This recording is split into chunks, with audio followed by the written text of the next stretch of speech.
British ರಾಜತಾಂತ್ರಿಕರ ಪತ್ನಿಯೊಬ್ಬರಿಗೆ cigarette ಹಚ್ಚುತ್ತಿರುವ ಮಾಜಿ ಪ್ರಧಾನಿ ನೆಹರು ಅವರ ಈ ಫೋಟೋವನ್ನು ನೀವೆಲ್ಲ ನೋಡಿರಬಹುದು.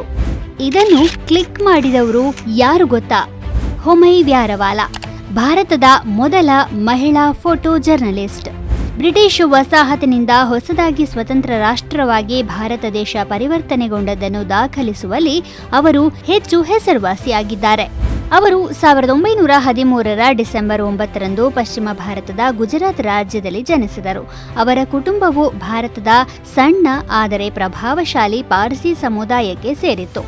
ಅವರ ತಂದೆ ಅಲೆಮಾರಿ ರಂಗಭೂಮಿ ಗುಂಪಿನಲ್ಲಿ ನಟರಾಗಿದ್ದರಿಂದ ಅವರು ತಮ್ಮ ಬಾಲ್ಯದ ಬಹುಪಾಲು ಸಮಯವನ್ನು ಪ್ರಯಾಣದಲ್ಲಿ ಕಳೆದರು. ಆದರೆ ಕುಟುಂಬವು ಶೀಘ್ರದಲ್ಲೇ ಮುಂಬೈಗೆ ಅಂದರೆ ಆಗಿನ ಬಾಂಬೆಗೆ ಸ್ಥಳಾಂತರಗೊಂಡಿತು. ಅಲ್ಲಿ ಅವರು ಜೆ ಸ್ಕೂಲ್ ಆಫ್ ಆರ್ಟ್ನಲ್ಲಿ ವ್ಯಾಸಂಗ ಮಾಡಿದರು. ಕಾಲೇಜಿನಲ್ಲಿದ್ದಾಗ ಸ್ವತಂತ್ರ ಛಾಯಾಗ್ರಾಹಕ ಮಾಣಿಕ್ ಶಾ ವ್ಯಾರವಾಲರನ್ನು ಭೇಟಿಯಾದ ಅವರು ಅವರ ಕೈಯಿಂದಲೇ ಛಾಯಾಗ್ರಹಣವನ್ನು ಕಲಿತರು. ಮುಂದೆ ಅವರನ್ನೇ ವಿವಾಹವಾದರು. 1930 ದಶಕದ ಅಂತ್ಯದಲ್ಲಿ ಅವರು ತಮ್ಮ ವೃತ್ತಿ ಜೀವನ ಪ್ರಾರಂಭಿಸಿದರು. ಅವರ ಮೊದಲ ಛಾಯಾಚಿತ್ರವು ಬಾಂಬೆಯ ಮಹಿಳಾ ಕ್ಲಬ್ನ ಪಿಕ್ನಿಕ್ನದ್ದಾಗಿತ್ತು. ಇದನ್ನು 1930ರಲ್ಲಿ ಬಾಂಬೆ ಕ್ರಾನಿಕಲ್ ನಿಯತಕಾಲಿಕೆಯಲ್ಲಿ ಪ್ರಕಟಿಸಲಾಯಿತು. ಹೊಮೈ ಈ ಒಂದು ಛಾಯಾಚಿತ್ರಕ್ಕೆ ₹1 ಸಂಭಾವನೆ ಪಡೆದರು. ನಂತರ ಅವರು ದೆಹಲಿಗೆ ತೆರಳಿ ಬ್ರಿಟಿಷ್ ಹೈಕಮಿಷನ್ಗೆ ಸೇರಿದರು. ಅಲ್ಲಿ ಅವರು ಛಾಯಾಗ್ರಾಹಕಿಯಾಗಿ ತಮ್ಮ ವೃತ್ತಿ ಜೀವನವನ್ನು ಪ್ರಾರಂಭಿಸಿದರು ಮತ್ತು ಈಗ ಪ್ರಮುಖ ಸಂಪತ್ತೆನಿಸಿಕೊಂಡಿರುವ ಅಂದಿನ ಚಿತ್ರಗಳನ್ನು ಕ್ಲಿಕ್ ಮಾಡಲು ಪ್ರಾರಂಭಿಸಿದರು. ಅವರ ಅತ್ಯಂತ ಪ್ರಸಿದ್ಧ ಛಾಯಾಚಿತ್ರಗಳಲ್ಲಿ ಕೆಂಪುಕೋಟೆಯಲ್ಲಿ ನಡೆದ ಮೊದಲ ಧ್ವಜಾರೋಹಣ ಸಮಾರಂಭದ ಚಿತ್ರ, ಮಹಾತ್ಮ ಗಾಂಧಿ ಮುಂತಾದವರ ಅಂತ್ಯಕ್ರಿಯೆಯ ಚಿತ್ರ ಮತ್ತು ಲಾರ್ಡ್ ಮೌಂಟ್ ಬ್ಯಾಟನ್ ಭಾರತವನ್ನು ತೊರೆಯುವಾಗಿನ ಫೋಟೋಗಳು ಸೇರಿವೆ. 1959ರಲ್ಲಿ ದಲೈ ಲಾಮಾ ಭಾರತೀಯ ಪ್ರದೇಶಕ್ಕೆ ಹಾದು ಹೋಗುತ್ತಿರುವ ಫೋಟೋವು ಅವರ ಆರ್ಕೈವ್ಗಳಲ್ಲಿ ಮತ್ತೊಂದು ಉತ್ತಮ ಸೇರ್ಪಡೆ.